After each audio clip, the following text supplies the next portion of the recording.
Pass, நம்ம மத்திய பாஜக அரசாங்கம் கொண்டு வந்த திட்டத்தை பத்தி உங்களுக்கு தெரியுமா? இன்ன வரைக்கும் நீங்க கேட்டதிலே, பார்த்ததிலே சிறப்பான ஒரு செய்தியா உங்களுக்காக நான் சொல்ல போறேன். கேளுங்க.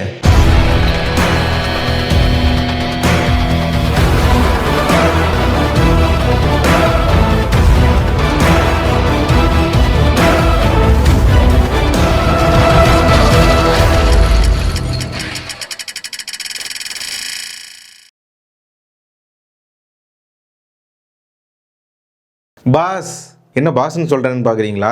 வேலையை தேடுறதை விடுங்க, நீங்களே முதலாளி ஆவதற்கான ஒரு வாய்ப்பை கொண்டு வந்திருக்கேன். அதை கேளுங்க.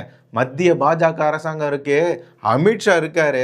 நம்ம பாஷையில சொன்னா ரூமை போட்டு யோசிப்பாங்களோ அந்த மாதிரி மக்களுக்கு என்ன தேவை, எந்த நேரத்தில் தேவை அப்படின்றத தெரிஞ்சு இப்போ ஒரு அறிவிப்பை வெளியிட்டிருக்காரு.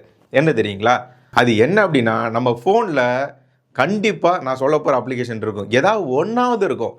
ஓலா, ஊபர், ரேபிடோ, இது மூணில் ஏதாவது ஒன்று இருக்கா? அதை நம்ம பயன்படுத்துகிறோமா?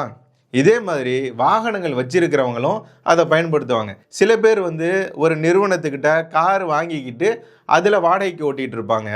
சில பேர் என்ன பண்ணுவாங்கன்னா, சொந்தமாக காரை எடுத்து அந்த அப்ளிகேஷன் கீழே அவங்களும் ஜாயின் பண்ணி ஓட்டிகிட்டு இருப்பாங்க. இதில் என்ன முக்கியமாக நம்ம பார்க்க போகிறோம் அப்படின்னா, இது வரைக்கும் அவங்க நிர்ணயிச்சது தான் ரேட். ஆமாவா? இங்கேருந்து இங்கே போகணும் அப்படின்னா இவ்வளோ தூரம் அப்படின்னா அவங்க தான் ரேட்டை ஃபிக்ஸ் பண்ணுவாங்க. ஒவ்வொரு அப்ளிகேஷனும் கொஞ்சம் கூட குறைச்சலாக இருக்கும். இதில் என்ன அப்படின்னா, நமக்கு ஒரு ரேட்டு காட்டும். இப்போ 300 காட்டுன்னு வச்சுக்கோங்களேன். நமக்கு ஓட்ட வரவருக்கு எவ்வளோ கிடைக்கும் தெரியுங்களா? 150 ரூபா தான் அவருக்கு கிடைக்கும். மீதி எங்கே போகுது? நம்மகிட்ட வாங்குகிற மீதி 150 ரூபா எங்கே போகுது? வண்டி அவனது இல்லை, அந்த அப்ளிகேஷன் மட்டும் தயாரித்ததற்காகவே அவனுக்கு 150 ரூபா போகுதுங்க.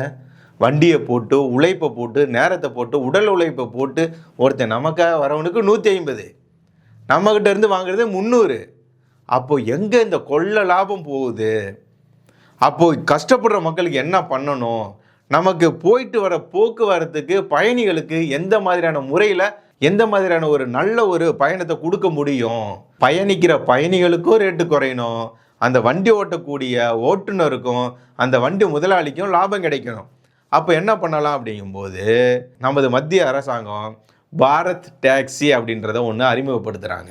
ஆமாங்க, அந்த அப்ளிகேஷனால் என்ன பயன் அப்படின்னா, நீங்களும் நானும் முதலாளி ஆக முடியும்.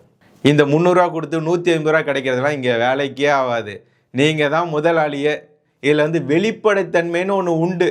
இதில் அவங்க எவ்வளோ காசு கொடுக்குறாங்களோ அது உங்களுக்கு தான் வரப்போகுது. வேறு இடைத்தரகரெல்லாம் இங்கே வாங்கவே முடியாது, அவங்களுக்கு வேலையே இல்லை.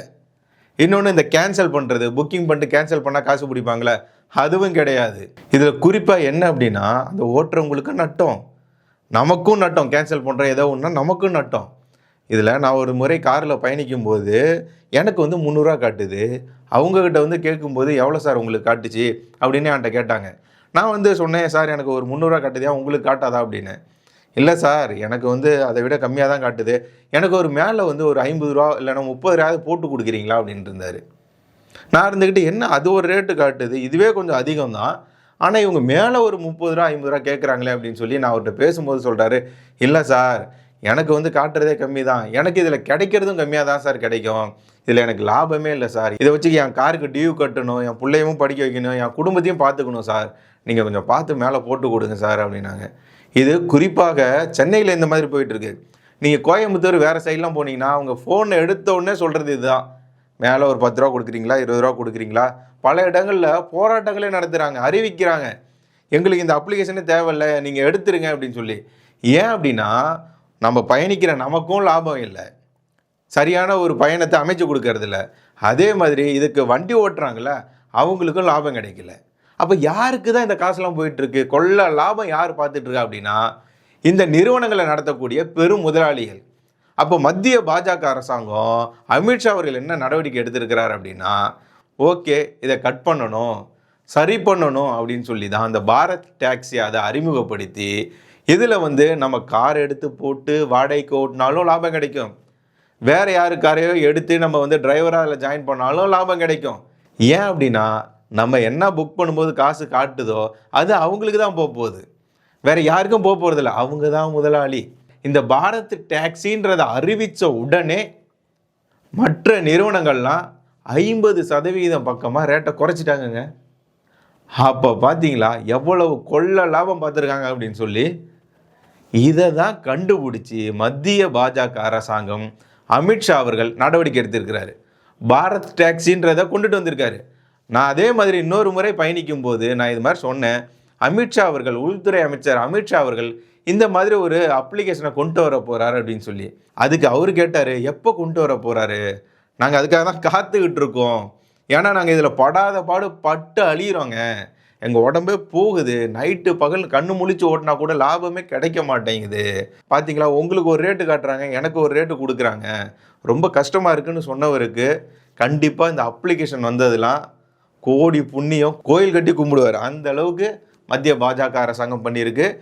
படித்தவங்களாக இருந்தாலும் சரி, படிக்காதவங்களாக இருந்தாலும் சரி, கார் எடுத்து போட்டு இதில் ஓட்டலாம், கார் ஓட்ட போகலாம். நமக்கு இன்னும் லாபம் வந்து அதிகரிக்கும். இதுக்கு முன்னாடி ஓலா, ஊபர், ரேப்பிடோவிலேயே கஷ்டப்பட்டு ஓட்டி சில பேர்லாம் வந்து மாதத்துக்கு 50,000 80,000ன்னு சம்பாதிக்கிறேன் அப்படிங்கும்போது, இதில் முழுக்க உங்ககிட்டயே காசு வருதுங்கும்போது நீங்கள் இன்னும் எவ்வளோ லாபம் அடைய முடியும்? உங்களுக்கு எவ்வளோ சந்தோஷமான ஒரு விஷயத்தை சொல்லியிருக்கேன் பார்த்தீங்களா? இது ஒரு வின் டீல்னே சொல்லலாம். பாரத் டாக்ஸி இனிமேல் நம்ம ஃபோனில் இருக்க வேண்டிய முக்கியமான ஒரு அப்ளிகேஷனில் பாரத் டாக்ஸியும் ஒன்று. நம்ம மத்திய அரசாங்கம் கொண்டு வந்தது. இதில் வந்து இடைத்தரகர்கள் கிடையாது, தேவையில்லாத கட்டணங்கள், சார்ஜஸ்லாம் எதுவுமே கிடையாது. இங்கேருந்து அங்கே போகணும் அப்படின்னா சரியான விலை கொடுக்கப்படும். அது ஓட்டுறவருக்கு, அந்த யார் முதலாளியோ அவங்களுக்கு தான் கிடைக்கும். அதனால் இப்போ நான் இருக்கேன், எனக்கு என்ன பிஸ்னஸ் பண்ணலாம் அப்படின்னு தோணுது அப்படின்னா, ஒரு 4 கார் எடுத்து இந்த அப்ளிகேஷன் மூலியமாக ஓட்டினோம்னா நம்மளால் 4 பேருக்கு வேலை கொடுக்க முடியும். நமக்கு அது மூலியமாக ஒரு லாபம் கிடைக்கும். அப்படி 4 கார் எடுக்கிற அளவுக்கு சத்தியமாக என்கிட்ட காசு இல்லை. அந்த மாதிரி என்னால் ஒன்று பண்ண முடியும் அப்படின்னா என் டியூ போட்டு எடுக்கலாம். அந்த மாதிரி ஒருத்தர் பண்ணணும்னு நினைக்கிறாங்கன்னா கண்டிப்பாக இதெல்லாம் ஒரு நல்ல ஒரு சான்ஸாக அவங்களுக்கு வந்து அமையும். பாரத் டாக்ஸி அப்படின்ற ஒரு இதை கொண்டு வந்து, ஏன் அப்படின்னா என் ஃபோனில் இருக்குங்க. ஓலா இருக்குது, ஊபர் இருக்குது, ரேப்பிடோ இருக்குது. நான் இங்கெல்லாம் வெளியே போயிட்டு வரணுன்னாவே இதை தான் பயன்படுத்திக்கிட்டு இருக்கேன். அப்படிங்கும்போது நான் கண்டிப்பாக இந்த அப்ளிகேஷன் ஏற்றினேன்னா எனக்கு பயன் தரும். அதே மாதிரி உங்களுக்கும் பயன் தரும். நம்ம யாரோ ஒருத்தங்களுக்கு காசு கொடுக்கறதுக்கு நமக்கு வந்து யார் வண்டி ஓட்டுறாங்களோ, கஷ்டப்பட்டு நமக்காக வராங்களா, அவங்களுக்கு அந்த காசு போட்டோம். என்னுடைய நாடு தயாரித்த இந்த பாரத் டாக்ஸி அதை நான் பயன்படுத்துகிறேன். தற்சார்பு இந்தியா, சுயசார்பு இந்தியா சொல்கிறோம்ல, அப்போ நம்ம அதை பயன்படுத்தணுமா இல்லையா? இன்றே பதிவிறக்கம் செஞ்சு லாகின் பண்ணிக்கோங்க, பயன்படுத்திக்கோங்க. நன்றி.